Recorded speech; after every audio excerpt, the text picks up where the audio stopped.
Hi, it's Nick from finance.vote here, and I'm answering more of your AMA questions. And we've had an interesting question about the results of the vote.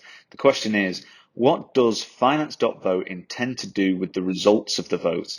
Will there be a leaderboard showing top 10 voters and people who with good predictive knowledge? Yeah, that's exactly what we intend to do, actually. So what do we intend to do with the data? The answer is we don't really know yet. It depends what happens with the data in the future. So at the moment, we're going to have a small group of users, and then over time, the group of users will grow, and the number of users who are making good predictions will grow. And in fact, those users will have more vote power. So it starts to get quite interesting what this data might turn into. The intention is it's a kind of sentiment indicator on the market. The idea is that we give users a list of tokens and they order them based on relative perception of how well they think they'll do. It's perfectly possible that it generates what we call market alpha, which is that the use of that data gives you some advantage as a trader in the market.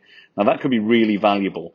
We don't want to get too excited about ourselves and think this will be predicting the future from the outset, but it might turn into a useful market indicator. Our users with their identities will have access to that data in the future, and it's perfectly possible that we'll be able to plug it into other data platforms and build our own analytics front end to that for our users.